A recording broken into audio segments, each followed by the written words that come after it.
उत्तर प्रदेश का सबसे बड़ा चुनाव, यूपी में किसकी बनेगी सरकार, कौन से होंगे मुद्दे, किसके सर सजेगा जीत का ताज। नहीं करूंगा। सबसे पहले आपको धन्यवाद बोलूंगा, आपने हमारे को टाइम दिया है इतने कीमती समय में से। इलेक्शन चल रहा है और इलेक्शन के बीच में हमारे को आपने टाइम दिया, युवाओं के इस चर्चा के लिए हमारे को बुलाया, उसके लिए सबसे पहले बहुत बहुत धन्यवाद। Thank you. युवा बहुत बड़ी भूमिका अदा करेंगे हर चुनाव में, और यूपी तो बड़ा एक यंग स्टेट है, और इसलिए यूथ को हम क्या कुछ उनके लिए करना चाहते हैं, हमारा विजन क्या है, उस पर हम लोग बात करें आज। मुझे लगता है कि पहला जो मैं यहाँ पर बात रखना चाहता हूँ, उसको शुरुआत ही से करना चाहता हूँ कि मैं अक्सर काफी सारे लोगों का इंटरव्यू करता हूँ, उनके पास जाता हूँ और मुलाकात भी होती है अलग अलग जगहों पर। एक चीज जो मैंने देखी यहाँ पर और बहुत ही ज्यादा डिफरेंट थी, बहुत ही ज्यादा उसमें आपका कह सकते हैं कि आप बिल्कुल सिस्टम में थे कि आपने मास्क एक सेकंड के लिए भी नहीं उतारा। यहाँ पर जितनी भी देर हम सेटअप कर रहे थे, आधा घंटा लगाया हमने सेटअप करने, वो सब मास्क आपका बिल्कुल मतलब उतरा तो क्या, नाक से भी नीचे नहीं आया। उसके पीछे कुछ मतलब क्या ये मैसेज है या क्या चीज? देखिए, मैं एजुकेटेड हूँ और मैं मानता हूँ कि जो लोग युवाओं की बात है, पीछे आपको बैकड्रॉप भी दिख रहा होगा, बड़ी सी जैन जी की फोटो लगी है और नीचे लिखा है युवाओं की बात। तो युवाओं के ही ऊपर बात करेंगे, लेकिन उससे पहले मैं थोड़ा सा जैन जी के बारे में थोड़ा सा आपसे सवाल पर्सनल पूछ सकता हूं? कि आपको मतलब कोई प्रॉब्लम तो नहीं है ना? हाँ, तो शुरुआत में आपसे करना चाहूंगा कि जितनी भी जगह हमने रिसर्च करी जब आपका इंटरव्यू लेने आ रहे थे और वो सब, तो आपकी एजुकेशन के बारे में पता चला कि आपने एजुकेशन करी है लंदन स्कूल ऑफ इकोनॉमिक्स से। तो कैसा रहा वहां का आपका एक्सपीरियंस और क्या चीजें ऐसी थी, की पॉइंट्स जो आपने सीखे होंगे वहां पर एज अ यंग पर्सन जब आप बाहर गए? कैंपस लाइफ बड़ी खास होती है। उस कैंपस लाइफ के में रहने वाले बच्चों का एक सेंस ऑफ सेल्फ विकसित होता है और वो किसी पे फिर निर्भर नहीं होते, एक इंडिपेंडेंस उनके अंदर आती है। वो और लोगों के साथ किस तरह से उनको बिहेव करना है, एक कम्युनिटी बनानी है, उस कम्युनिटी में रहना है, वो सेंस विकसित होती है। और खास तौर से क्योंकि मैं जहां पढ़ रहा था वो एक ग्लोबल मेल्टिंग पॉट है, तो वहाँ बांग्लादेश के, पाकिस्तान के, इंडिया के, चाइना के, मतलब हमारे आसपास के क्षेत्र के बहुत सारे बच्चे पढ़ रहे थे। और जब उनके बीच रहते हो, जो हमारे जो समानताएं हैं उन पे हमारा ध्यान जाता है कि अरे इन्हें भी वही खाना पसंद है, उन्हें भी हमारी भाषा एक है। तो फिर लगता है कि यहाँ रहते हुए हम लोग अलग चश्मे से उनको देखते हैं कि हमारे पड़ोसी हैं, कल को झगड़ा है, लेकिन जब आप दोस्ती करते हो तो ये सारी परिभाषाएं चेंज हो जाती हैं। ऑल्सो वहां पे यू बिकम अ फैमिली। मैंने ऐसा काफी सारे लोगों से सुना है कि लोग वहां पर सारे जो हमारे नेबरिंग कंट्रीज के वो एक परिवार की तरह ही रहते हैं। होता है, बिकॉज वो बॉन्ड एक है, जो एक शेयर्ड कल्चरल हमारी हेरिटेज है, वो भी एक कारण है, हमारी हिस्ट्री है। जब आप वहां पर पढ़ाई कर रहे थे तो जो पॉलिटिक्स का डिसीजन था ये तभी हो चुका था या फिर उससे पहले हो चुका था, या फिर आप जब वापस आए आपने तब सोचा ये पॉलिटिक्स, या फिर you want to become a politician, ये कब आया आइडिया आपके दिमाग में? नहीं, see politics is about engaging with issues, और कई स्तर पे आप पॉलिटिक्स में हिस्सा बन सकते हो। या तो आप सीधा डायरेक्ट पॉलिटिकल एक्टिविज्म करें, जहां आप सोशल कॉजेज को लेकर चलें, आप वोट करें, वो भी आप पॉलिटिक्स का हिस्सा बन रहे हैं। जो मतदान करते हैं वो भी अपनी एक राय दे रहे हैं। या फिर आप पॉलिटिकली अवेयर हो सकते हैं कि क्या इश्यूज चल रहे हैं, उनको आप ट्रैक करें, फॉलो करें, या फिर आप चुनाव लड़ें। जहां तक मेरी बात है, चुनाव लड़ने का फैसला ऐसा नहीं कि बचपन से मैंने सोचा था मैं एमपी बनूंगा या एमएलए बनूंगा या चुनाव लड़ूंगा, ऐसा नहीं। बट मेरा एक एक्सपोजर। जैन जी के हिसाब से पॉलिटिक्स क्या है? अलग अलग लोगों के हिसाब से, कुछ लोगों के लिए धर्म के हिसाब से कुछ अलग तरीके से देखते हैं। It has to be a means to an end. आपका एक लक्ष्य as a society, as a nation, एक राष्ट्र के नाते, समाज के नाते जो हमारे मुद्दे हैं, जो हमारी चुनौतियां हैं, कैसे उनको पार करना है, कैसे हासिल करना है, तो ये उसका रास्ता है, ये उसका पथ है। और सत्ता ही सब कुछ नहीं होता। मुझे लगता है कि बड़े बड़े सामाजिक आंदोलन हमने हाल में देखे हैं और सरकारें भी उनके आगे झुकी हैं, तो यानी सोसाइटी के अंदर वो पावर है। तो पॉलिटिक्स वो रास्ता है कि हम लोग एज ए सोसाइटी विचार करें, डिबेट करें कि हमारे इश्यूज क्या है, जो हमें डिफाइन करेंगे, जो हमारी पहचान बनेंगे, जो हमारा भविष्य को खुशहाल बनाए। आपके लिए पॉलिटिक्स में इंस्पिरेशन अगर बात करी जाए, हर एक के लिए कोई ना कोई इंस्पिरेशन होती है, प्रेरणा आती है कहीं से, किसी को देखकर लगता है कि यार मैं भी एक दिन ऐसा बनना चाहता हूं, ऐसे करना चाहता हूं, तो वो आपके लिए आज भी कौन है, या शुरुआत में से अभी तक वही है, या कभी उसमें बदलाव हुआ? माय ग्रैंडफादर चौधरी चरण सिंह जी वो एक आदर्श हैं और बहुत लोगों के लिए हैं, और उनके बारे में जितना आप पढ़ो, रिसर्च करो, उनकी किताब पढ़ो, तो उसमें घुसते ही चले जाते हैं। ही ड्रॉज यू इन। उनकी बड़ी मैग्नेटिक पर्सनैलिटी थी, बड़ी पॉजिटिव उनका एक पर्सोना था जो जिन्होंने उनके साथ काम किया है। मैंने उनके साथ बड़ी डिटेल में, बड़ी बारीकी में उनके साथ बैठ के बातचीत करी है, समझा है। और मैं भी जब छोटा था तब मैं देखता था चौधरी साहब को, जिस तरह से वो फैमिली से एंगेज करते थे, तो कहीं ना कहीं वहीं से वो मेरे दिल और दिमाग में वो बात बैठी कि यस, चौधरी चरण सिंह जी यूथ आइकॉन आज भी बन सकते हैं, और मैं अभी भी उनको फॉलो करता हूँ। तो आपको मतलब आप इस चीज में कुछ आपके पास, आप इस पे काम कर रहे हो कि उनको दोबारा किस तरीके से, जैसे कि बहुत सारे लोगों के ऊपर डॉक्यूमेंट्रीज बनती हैं, शॉर्ट फिल्म बनती है, there is a shortage of content, और कुछ मटेरियल उनका जो नेहरू मेमोरियल लाइब्रेरी में आर्काइव हुआ है, उसका डिजिटाइजेशन प्रोसेस सरकार करा रही है। हमने एक ऑनलाइन आर्काइव, फैमिली के हमारे एक सदस्य हैं, मेरे भाई हैं हर्ष लोहित, उन्होंने बनाया है चौधरी चरण सिंह आर्काइव, जो एक ऑनलाइन रिसोर्स है। अगर कोई भी बच्चा रिसर्च करना चाहता है, पढ़ना चाहता है, चौधरी साहब की स्पीचेज, उनकी बुक्स वहाँ उपलब्ध हैं।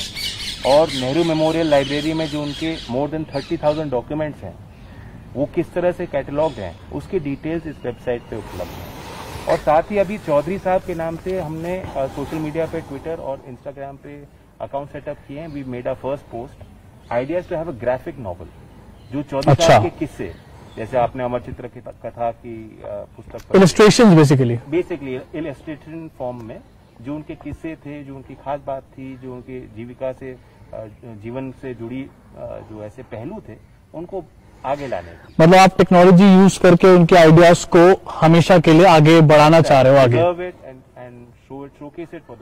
मैं टेक्नोलॉजी के ऊपर दोबारा आपसे कुछ सवाल पूछूंगा और थोड़ी सी चर्चा करूंगा, लेकिन उससे पहले थोड़ी सी राजनीति के बारे में और चर्चा कर लेते हैं कि जब आप पॉलिटिक्स में आ गए, आप जब पहले आए होंगे शुरुआत में, तो कई चीजें आपने नहीं देखी होंगी, और उसमें से जो ज्यादातर लोग बताते हैं वो होती है हेट, बैकलैश, या वो चीज अब सोशल मीडिया पे और एम्पलीफाइड हो गई है। जब हम देखते हैं कि कमेंट्स आ रहे हैं, हजारों लाखों कमेंट्स आ रहे हैं, और आपको कई चाहने वाले आपके लाखों हैं, लेकिन कुछ ऐसे भी तत्व हैं जो आपको उसमें हेट दे रहे हैं, तो आप उससे कैसे डील करते हो? मेरा बड़ा काम डिमीनर है, मैं आपानिक होता। मेरे शायद पूरे जीवन में मेरे घर वालों ने मुझे शायद नाराज एक आध बार ही होते देखा है। आई थिंक वो मुझे सरवाइव करने की मुझे वो ताकत दे रहा है इस सिस्टम में, क्योंकि यहाँ खासतौर से अब आप देखें सोशल मीडिया तो अपना अलग ही स्पेस बन गया है, और उसमें नेगेटिविटी है, उसमें ट्रोलिंग है, उसमें काफी चीजें आर्टिफिशियल है जो सोसाइटी में अभी नहीं है। तो वो एक परत की तरह, एक लेयर की तरह ऊपर एग्जिस्ट कर रहा है। दोनों वर्ल्ड्स में हमें सरवाइव करना है। तो ये एक चैलेंज है पॉलिटिकल सिस्टम में कि आपको वर्करों से भी कम्युनिकेट करना है, आपके गांव के लोगों की समस्या सुननी है, उनसे संवाद करना है, उसमें वाद विवाद करना है जो होता है। जब हम टिकट अभी बांट रहे हैं, आपको पता होगा टिकट उम्मीदवारों का चयन हो रहा है, रोज नई सूची आ रही है, तो अक्सर होता है कि आपने किसी को टिकट दिया, पार्टी ने फैसला लिया, उसके विरोध में लोग आ गए, गांव के लोग आ गए। कल यहाँ आ गए थे 500 लोग कि जी इसको टिकट गलत दे दिया, तो मैं उनके बीच में बैठना पड़ा, उनको समझाना पड़ा। तो वो तो एक डिबेट, वो एक स्किल है जो आपके अंदर होनी चाहिए। वो लोगों को सुनने की क्षमता, बर्दाश्त करने की क्षमता, उनसे सीखने की क्षमता। चुनाव स्टार्ट होने वाला है, ये कुछ आप से मैं इसलिए जानना चाहता था क्योंकि बहुत सारे लोगों, मैंने बहुत सारा ढूंढने की कोशिश भी करी, और आपके पर्सनल जो चीजें हैं वो बहुत कम मिली सोशल मीडिया पे मुझे, और बहुत जगहों से ये भी मिला कि आप पर्सनल लाइफ को बहुत ज्यादा शेयर भी नहीं करते हो। तो ये चीजें मैं चाहता था कि हमारे प्लेटफॉर्म के माध्यम से आपकी बैकग्राउंड के बारे में और ज्यादा लोगों को पता चले। अब चुनाव के बारे में बात करना चाहूंगा, जो अभी का करंट टॉपिक है और जिसके अराउंड सब चीजें चल रही हैं। सारे डिस्कशंस मेनली यूपी के बारे में चल रहे हैं, क्योंकि यूपी से ही कहते हैं कि फ्यूचर आगे डिसाइड होने वाला है पूरा हमारे देश का। चुनाव स्टार्ट हो गया है, ऐलान हो चुका है। आरएलडी की, जैन जी की क्या तैयारियां हैं चुनाव को लेकर? देखिए, हमने ये महसूस किया कि पिछले 5 साल से हमारे प्रदेश में जो पॉलिटिकल मुद्दे हैं, जो नैरेटिव है, अगर आप उसे देखें तो ऐसा महसूस होता है कि हम बड़ी एक डिवाइसिव दिशा में जा रहे हैं। मतलब बिल्कुल औरंगजेब पे बात हो रही है, पलायन पे बात हो रही है, हमारे प्रदेश के सारे नौजवान रोमियो हैं, और कोई अगर आवाज उठाता है तो आंदोलनकारी है, तो वो तो बिल्कुल उसने कानून की धज्जियां उड़ा रखी हैं, वो तो आतंकवादी है, उसके घर पे नोटिस चिपकाओ, उसके घर को ढाओ और ठोक दो। तो इस तरह के बयानबाजी से मैं मानता हूं कि जो पॉलिटिकल एक नैरेटिव वो बिल्कुल नेगेटिव हो गया है। प्रदेश हमारा पिछड़ रहा है। डेवलपमेंट के किसी भी मैट्रिक को आप ले लें, किसी भी हिसाब को ले लेंगे तो हम कहीं भी आगे नहीं बढ़ पाए, और बेरोजगारी बढ़ी है, आर्थिक स्थिति बेहद खराब है, एक आम नागरिक पे जो कर्ज का बोझ है उत्तर प्रदेश में वो बढ़ गया। किसानों की हालत आपको पता है, वरना किसान आंदोलन क्यों करते? किसान सड़क पे एक साल इसलिए बैठे थे कि वो तंग है, उन्हें भाव नहीं मिल रहा, उन्हें लग रहा है कि हमें दबाया जा रहा है, हमें मेहनत का फल नहीं मिल रहा है। तो समस्याएं तो बहुत ज्यादा बढ़ी हैं, और मुझे लगता है कि अब ये जो चुनाव आएगा तो ये एक बहुत बड़ी एक नाराजगी है जो अब तक लोग जाहिर नहीं कर रहे, चुप बैठे हैं। लेकिन अब जनता का टाइम है। 5 साल जूझना पड़ा है, लोगों को लड़ाई लड़नी पड़ी है, संघर्ष करना पड़ा है, अब उनका वक्त है। तो इसलिए मुझे बड़ा कॉन्फिडेंस है, जिस तरह लोकदल ने अपनी भूमिका को अदा किया, विपक्ष में रहते हुए लाठियां भी खाई, आंदोलन भी किए, सवाल भी पूछे, और जब कोई खुल के निकल नहीं रहा था किसानों के पक्ष में, सबसे पहले हम लोग गए कि ये मानवीय विषय है, लखीमपुर की घटना सबका अपमान है। आई थिंक वो जो हमारी एक्टिविज्म जो थी उसका एक प्रभाव दिखा है। जिस तरह से हमारे वर्कर्स उत्साहित हैं, जिस तरह से हमारा टिकट हासिल करने के लिए एक भीड़ बनी है, दूसरे दल को छोड़ करके गंभीर जिम्मेदार लोग पार्टी ज्वाइन कर रहे हैं, मतलब लोकदल एक वायबल प्लेटफॉर्म बन रहा है। और इस सब में हमने देखा कि लीडरशिप कहां से बनेगी। पूरे यूपी के चुनौतियों का अगर हमें सामना करना है तो मुकाबला कौन करेगा, और इसलिए समाजवादी पार्टी के साथ हमने गठबंधन किया। अखिलेश जी एक लिबरल लीडर हैं, और वो इंजीनियर की भाषा जानते हैं, समझते हैं, और उनको अनुभव भी है, और इसलिए हमने जो समाजवादी के साथ गठबंधन किया है, मुझे लगता है कि यूपी में जो परिवर्तन युवा देखना चाहते हैं हम उसे हासिल कर पाएंगे। युवाओं के मुद्दे पे और इन डेप्थ अभी बात करेंगे, लेकिन उससे पहले एक चीज और जिससे कि युवा आज की डेट में सबसे ज्यादा जुड़ा हुआ है, वो ये है कि डिजिटल, और चुनाव आयोग ने कहा कि इस बार रैलियां नहीं होंगी, रैलियां को बंद कर दिया, और कोविड के बहुत सारी चीजें लगाई, और एक नया शब्द हमारे सामने बीच में से निकल कर आया, डिजिटल चुनाव। तो डिजिटल चुनाव को लेकर के आरएलडी की आपकी क्या तैयारियां, और साथ में आपके मतलब इसके बारे में आपके क्या थॉट्स हैं, क्या सोचना है आपका इसके बारे में? देखिए, मेरा कहना है कि चुनाव आयोग भी बड़े एड हॉक डिसीजन लेता है, अनसाइंटिफिक डिसीजन लेता है। अभी जैसे आपने देखा 15 तारीख को उन्होंने फैसला लिया कि इंडोर 300 लोगों की मीटिंग अलाउड है। अब पहले तो इंडोर ज्यादा खतरनाक है, उससे अच्छा आप 300 की अनुमति बाहर दे दीजिए तो कोई दिक्कत नहीं आएगी। तो इसके पीछे क्या कारण था, मैं नहीं समझ पाया। अगर आपको डिजिटल चुनाव कराना है तो 7 फेज में कराने की क्या जरूरत है, एक ही तारीख में करा दो ना। इतना टाइम कैंपेनिंग को देने की क्या जरूरत है, जब कैंपेनिंग होनी नहीं है। डिजिटल जिन लोगों ने फैसला लेना है उनको ऑनलाइन प्रचार उनके बीच करना है, तो आप 1 सप्ताह प्रचार करा दो, 1 सप्ताह बाद चुनाव करा दो, खर्चा भी कम हो जाएगा। तो बड़ा अनसाइंटिफिक लगा मुझे, लेकिन जो नियम है सबके लिए है। लोकदल ने पिछले 2-3 सालों में अपने आप को अपडेट किया है, और किसान आंदोलन में भी आप देखेंगे कि गांव के हमारे नौजवान जो चाहते थे, जब चाहते थे, ट्विटर पे, यूट्यूब पे ट्रेंड उन्होंने किया, जो हैशटैग उन्होंने चलाए वो ट्रेंड किए। तो इसका मतलब ये है कि हमारे गांवों के बच्चों में, यूथ में वो काबिलियत है, सोशल मीडिया पे वो बेहद एक्टिव हैं, और वो हमारी एक फोर्स बनेंगे।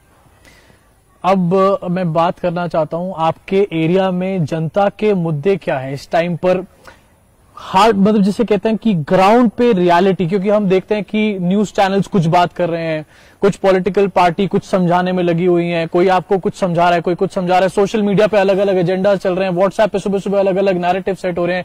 इसके बीच में वेस्टर्न यूपी की, और जहां पर आप लोग, आपका पूरा पार्टी स्ट्रांग है, वहां पर आम आदमी का मुद्दा क्या क्या है? आम आदमी का मुद्दा हमेशा उसकी रोजी रोटी से जुड़ा होता है, इकोनॉमी से जुड़ा होता है, और जब इकोनॉमी से एक नाराजगी बनती है, अपने आर्थिक स्थितियों से जो तंगी है उससे आदमी नाराज होता है, तो फिर दूसरे मुद्दे फिर आने शुरू होते हैं। सबसे पहली चोट तो उसके जेब पे लगी है। अगर आप देखें नोटबंदी का जो प्रभाव पड़ा, जिस तरह से सिस्टम से कैश निकल गया, असंगठित क्षेत्र में जो मार पड़ी, दोबारा वहां तक कोई भी व्यापार लौट के नहीं पहुंचा, वो पूंजी कभी लौट नहीं पाई अब तक। तो मतलब सवाल वही है कि आप देखें, एक आम जो घर का खर्चा है, चाहे गाजियाबाद शहर में हो चाहे बागपत के किसी गांव में हो, वो गुजारा नहीं हो पा रहा। जिस तरह से वो स्पेंड करते थे 3-4 साल पहले, जो उनके अंदर एक विश्वास था कि नहीं चलो गन्ने का भाव बढ़ जाएगा, गन्ने का पेमेंट मिल जाएगा, चलो मेरा बच्चा नौकरी कर रहा है उसकी तनख्वाह मिल जाएगी, अब एक अनिश्चितता आ गई, कंज्यूमर कॉन्फिडेंस में डिप आ गया है। मोदीनगर जैसे बड़े बड़े जो शहर है, जो मतलब एक बड़ा इंडस्ट्रियल टाउन मोदीनगर होता था, वहां आप जाके देखेंगे खाली पड़ी है मुख्य रास्ते, जो मेन हाईवे पे वहां बाजार है दोनों तरफ खाली पड़ा है। पहले लोग सामान देख लेते थे, शायद खरीदते नहीं होंगे, अब तो कोई दुकान में जाता ही नहीं है उसके। इस सब के बीच एक केंद्रीकरण हो रहा है, सेंट्रलाइजेशन हो रहा है, सारा व्यापार ऑनलाइन शिफ्ट हो गया है, सारा काम चंद लोगों के हाथ में चला गया है, और इसलिए स्टॉक मार्केट बूम कर रहा है, रियल इकोनॉमी डाइव कर रही है। यही इंडिकेटर है। अब स्टॉक मार्केट इकोनॉमी का बैरोमीटर नहीं रहा। देश की 200 टॉप कंपनियां तरक्की कर रही हैं, मार्केट शेयर गेन कर रही हैं, लेकिन अनगिनत छोटे छोटे कुटीर उद्योग, छोटे छोटे कारखाने, वो हमेशा हमेशा के लिए बंद हो गए। मतलब एक बैलेंस नहीं है, बैलेंस उसमें नहीं चल रही इकोनॉमी। ये ग्रोथ ऐसी ग्रोथ है जिसमें किसी के लिए रोजगार नहीं उत्पन्न होगा, बदहाली बढ़ेगी और सामाजिक क्रांति बढ़ेगी, तनाव बढ़ेंगे, मेरा ये मानना है। युवाओं, ये सबसे बड़ा इशू, ये सबसे बड़ी चर्चा है इसमें। आप चाहे बिजली देख लीजिए, यूपी में 5 साल सबसे महंगी बिजली थी, 2000 का बिल, 3000 का बिल। मजदूरी कर रहा है एक परिवार जो 2 जून की रोटी के लिए हर दिन उसको जाके काम ढूंढना पड़ता है, 2000-3000 रुपए का बिल। आपने मीटर लगा दिया, बहुत अच्छा है, वो दे नहीं सकते। तो जिस तरह से गरीब वर्ग के लिए सरकार को जो छूट देनी चाहिए थी, उन्होंने डंडा सब पे चलाया, ऊपर डंडा नहीं चलाया। जो पूंजीपति है, जो शुगर इंडस्ट्री है, जिन्होंने 1.5-2 साल तक पेमेंट नहीं किया किसानों का, उन पर डंडा कहीं नहीं चला। लेकिन मजाल है, अगर किसान पे कोई बकाया हो तो कुर्की होगी उसकी। शुगर इंडस्ट्री और पेपर इंडस्ट्री पे भी अभी आगे चल के आऊंगा, उससे भी रिलेटेड कुछ चीजें जो मैं आपसे जानना चाहता हूं, लेकिन अब मैं आना चाहता हूं हमारे युवा के मुद्दे पे। आपके एरिया में प्रॉब्लम क्या है आपने बताया, और बहुत इन डेप्थ उसके बारे में बताया। युवाओं की एक समस्या बार बार सामने आ रही है, और आपने डिमोनेटाइजेशन से उसको शुरू भी करा कि डिमोनेटाइजेशन की वजह से हर चीज एक डिप पे आ चुकी है। अगर हम पूरे सिनेरियो की बात करें, युवाओं के ऐसे कौन कौन से मुद्दे हैं आपके एरिया में जिनके ऊपर आपकी एक पैनी नजर है, और आप देख रहे हैं कि आप समझ रहे हैं कि ये चीज ऐसी है जो इन कॉमन एक तरीके से हम देख रहे हैं पूरे के पूरे इस एरिया में युवाओं के बीच में? देखिए, एक तो एम्प्लॉयमेंट जनरेशन, रोजगार का सृजन कहां से होगा, नया रोजगार कैसे पैदा होगा। मार्च 2017 में जब योगी जी आए थे, तब बेरोजगारी दर 2.4% थी, और नवंबर 2021 में वो बेरोजगारी दर 4.8% हो गई। ये सरकारी आंकड़े, CMI का एक रिपोर्ट है। और तो एम्प्लॉयमेंट कैसे जनरेट होगा, इसमें पब्लिक सेक्टर का अपना रोल है, इसमें सरकारी भर्तियां समय पे हो पाए जो नहीं हो पाई हैं। यूपी टेट का आपने देखा, पेपर लीक हुआ, कितने उदाहरण आपको दे सकता हूं।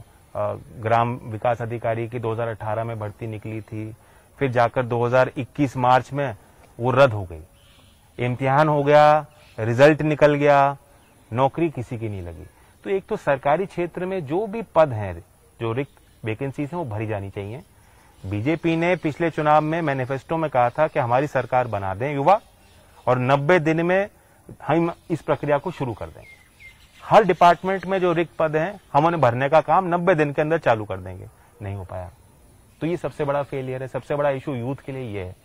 सेकंड ये है कि एजुकेशन हमारी प्रायोरिटी नहीं है। गवर्नमेंट पब्लिक सेक्टर स्कूल्स की हालत बहुत ज्यादा खराब है, और आज ही आपने देखा, RBI की रिपोर्ट है, इंडियन एक्सप्रेस में छपी है, कि एजुकेशन पे स्पेंड उत्तर प्रदेश में घट गया।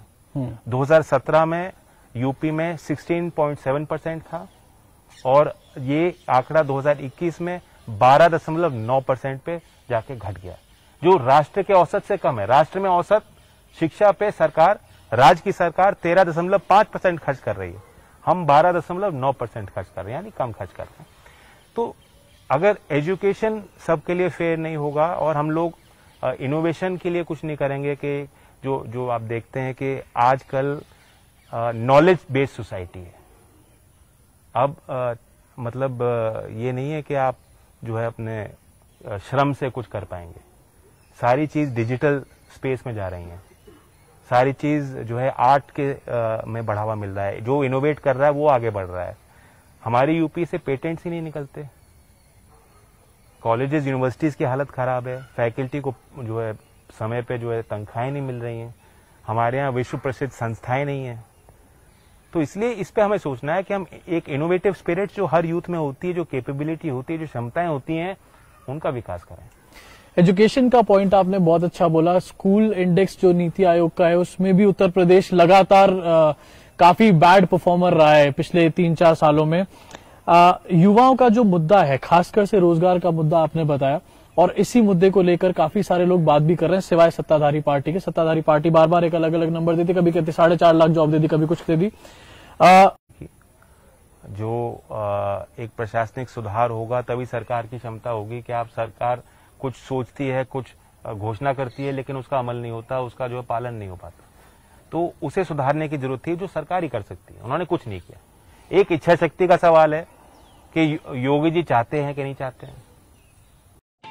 ऐसे ही वीडियोस देखने के लिए सब्सक्राइब करें प्रदेश समाचार नेटवर्क और लेटेस्ट वीडियोस के नोटिफिकेशन के लिए बेल आइकन दबाना ना भूलें।